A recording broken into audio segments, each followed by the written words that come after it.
안녕하세요, 진라이프입니다. K7 프리미어를 구입하고 결함을 겪으면서 의도치 않게 K7 영상을 많이 올리게 되었습니다. 하지만 어항이나 자전거 및 게임 관련 영상도 꾸준히 준비하고 있으니 K7 관련 영상에 관심 없으신 분들은 라이프라고 분류된 이름처럼 제가 겪고 있는 일 정도로 이해해 주셨으면 좋겠습니다. 22일 리콜센터 관계자분들과 기아 측 관계자분들을 만나서 차량 출렁임 현상에 대한 증상 확인과 리콜 관련 얘기를 했습니다. 리콜센터는 국토교통부 산하기관, 한국교통안전공단 자동차 안전연구원에서 운영하는 기관입니다. 우선 가장 궁금해하실 부분은 언제 리콜이 이루어지냐가 아닐까 합니다. 기아 관계자분 말로는 추석 연휴 전에 시작한다고 합니다. 리콜 내용은 GDI 인젝터 교환과 ECU 업그레이드가 진행된다고 합니다. 대상 차량은 고객인 제가 있어서 그런지 기아 관계자분이 계속 대답을 회피하여 듣지 못했습니다. 또한 지금부터 리콜 전에 AS로 인젝터를 교체받는 분들은 개선된 인젝터로 교체받는 것이냐는 질문에 답변을 하지 않았습니다. 기아 관계자분들은 리콜을 빠르게 진행할 것이다. 인젝터와 ECU 부분이다. 추석 전에 시작할 것이다. 정도의 말 빼고는 모든 것에서 말을 아끼셨습니다. 엔진 부조 현상으로 신차 길들이기가 정상적으로 이루어지지 않은 것에 대해서도 역시나 인정을 안 하는 모습을 보였습니다. 취급 설명서에는 신차 길들이기에 따라 차량의 성능과 수명이 좌우된다고 분명 적혀 있는데 보상을 할 때가 오니 신차 길들이기를 부정하는 모습을 보였습니다.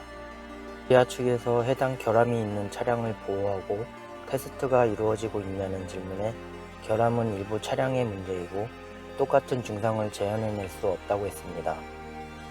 결함이 있는 고객들 차 중 하나를 불러들여 원인을 파악하고 수리를 하여 테스트를 해보고 조치해야 하는 것 아니냐, 고객들 상대로 테스트하는 것이냐는 질문에 보유한 차량이 있고 테스트를 했다, 그렇게 구멍가게 아니다라며 말을 바꿔 답변했습니다.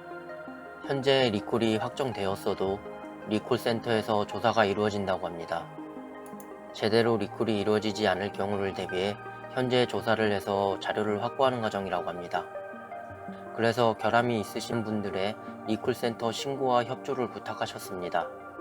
가장 좋은 것은 결함 증상이 심하신 분이 AS를 받아 증상이 약해지기 전에 신고를 하셔서 증상을 리콜센터 조사팀이 확인하는 것이라고 합니다. 혹시 결함을 겪으시고 증상이 심하다 하시는 분들은 가능하시다면 수리를 잠시 미루고 리콜센터에 연락해 협조를 해주시면 조사가 좀 더 원활하고 빠르게 진행될 것입니다. 물론 개인 차량이고 협조 여부는 개인의 판단입니다만 소비자가 직접 나서지 않으면 그 누구도 도와주지 않는다고 생각합니다.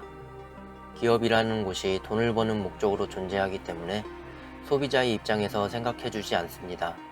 물론 어딘가의 제품의 질과 서비스로 고객의 마음을 사로잡는 것이 이익 창출을 늘릴 수 있는 방법이다라고 생각하는 기업도 있을 겁니다. 이번에 리콜센터 신고로 인해 조사가 들어가자 리콜을 진행하겠다는 기아의 말이 있었지만 자신들이 취급 설명서에 적어놓은 사항부터 부정하는 모습을 보면 알아서 만족스러운 리콜을 진행해 줄 거라고 확신할 수 없습니다. 보통 리콜센터 신고가 접수되고 조사가 이루어지면 1년 이상의 시간이 걸린다고 합니다. 자동차 이상을 감지하면 AS를 먼저 받는 것이 수순이기 때문에 모든 결함 정보들을 제조사가 가지고 있습니다. 제조사에서 결함을 숨기려 들면 리콜센터 조사팀에서 자료를 요구해도 비협조적이어서 자료를 받고 판단하여 리콜이 이루어지는데 짧아도 1년 이상이 걸린다고 합니다. 만약 제조사가 자료 제공을 지연시키고 비협조적이어도 벌금 100만원 정도가 부과된다고 합니다. 다행히 이번 K7 프리미어 2.5의 리콜은 제조사에서 빠르게 진행하는 부분이니 추후 리콜 보상이 어떻게 이루어지는지를 지켜봐야 할 것 같습니다. 리콜센터에서는 원활한 리콜 조사를 위해 결함을 겪으시는 분들의 신고와 협조가 필요하다고 합니다. 제가 겪은 일들이 기사에도 언급되고 여러 카페에서 제 영상을 보시는 것으로 알고 있습니다.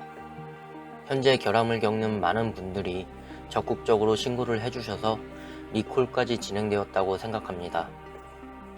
그런데 결함을 겪으시는 분들 중에 어떻게 진행될지 지켜보자라는 생각을 하시는 분도 계신 것 같습니다. 그런 분들에게 다시 한번 말하고 싶습니다. 하나보다 둘이 낫고 둘보다 셋이 낫습니다. 신고하는 절차는 간단하나 결코 별거 아닌 일이 아닙니다. 그냥 지켜만 보신다면 기업들이 소비자를 대하는 태도는 현재와 전혀 달라지지 않을 겁니다. 사실 우리 소비자들은 이미 이런 상황에 익숙해져 있습니다. 초기 결함이 발생해 AS를 왔다 갔다 하고 마음고생을 해도 수리해주면 다행이라고 생각하고 있습니다. 초기 결함이 발생하면 그로 인한 물질적, 정신적 피해를 보상해주는 것이 당연한 것인데 이런 의식조차 희미해져 수리해주면 다행이라고 생각하고 있습니다. 소비자의 권리는 소비자가 찾아야 합니다. 소비자가 뭉쳐서 힘을 보여주어야 제조사가 더 이상 소비자를 우습게 보지 않는 날이 다가오는 것이라 생각합니다. 다른 차주분들의 결함이나 소식을 얻고 싶으신 분들께서는 동호회나 카페를 참고하시면 될 것 같습니다. 저도 현재 동호회 카페에서 K7 프리미어 차주분들과 소통하고 다른 결함 소식을 접하고 있습니다.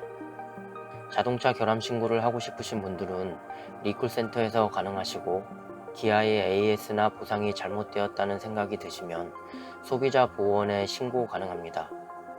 이상으로 영상을 마치겠습니다. 영상이 도움되셨다면 구독과 좋아요 부탁드립니다.